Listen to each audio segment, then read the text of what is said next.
Proses pembelahan yang menghasilkan sel-sel gamet dengan setengah jumlah kromosom sel induk. Nah, sekarang kita akan masuk ke dalam yang namanya yaitu tahap pembelahan dari meiosis. Dalam meiosis ini terdapat dua tahap pembelahan. Yang pertama yaitu meiosis 1.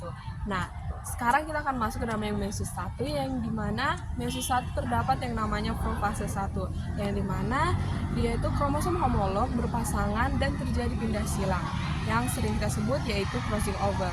Yang kedua yaitu metase 1 yang dimana pasangan kromosom berjajar di bidang ekuator. Yang ketiga yaitu anafase 1 yang dimana dia itu kromosom homolog berpisah dan bergerak ke kutub berlawanan. Yang terakhir yaitu yang keempat yang dimana telofase 1. Telofase 1 yaitu tahap yang terbentuk dua sel anak dengan jumlah kromosom setengah dari sel induk.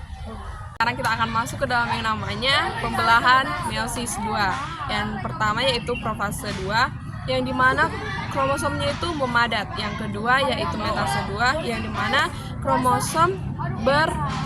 kromosomnya itu berjajar di bidang ekuator. Yang ketiga yaitu anafase 2 yang dimana kromatidnya itu berpisah dan bergerak ke kutub yang berlawanan. Yang empat yaitu telofase 2 yang dimana pada tahap ini terbentuknya 4 sel anak haploid.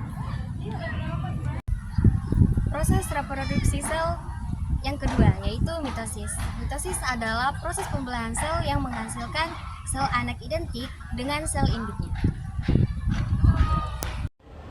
Selanjutnya pembelahan mitosis. Proses ini terdiri dari beberapa fase.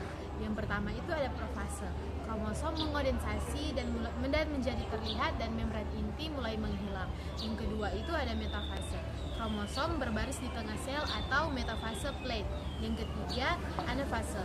Kromatid sister ditarik menuju kutub sel yang berlawanan. Yang keempat itu ada telofase. Kromosom mulai tidak terlihat lagi dan membran inti terbentuk kembali di sekitar masing-masing set kromosom. Proses reproduksi sel yang ketiga yaitu amitosis. Amitosis adalah pembelahan langsung tanpa tahapan yang jelas. Amitosis tidak memerlukan pembentukan gelendong ataupun kondensasi kromosom seperti yang ada pada mitosis dan meiosis. Berikut merupakan pembelahan sel secara amitosis. Yang pertama itu, kromosom mulai menggandakan diri dan menempel pada membran plasma. Kemudian sel memanjang dan menekuk ke dalam. Kemudian sel akan membagi dua. Setiap kromosom akan terpecah masing-masing. Dan terbentuklah dua sel.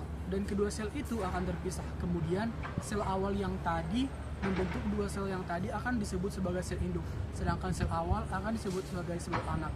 Pembelahan sel secara amitosis sering terjadi pada makhluk hidup uniseluler seperti bakteri, protozoa, dan mikroalga.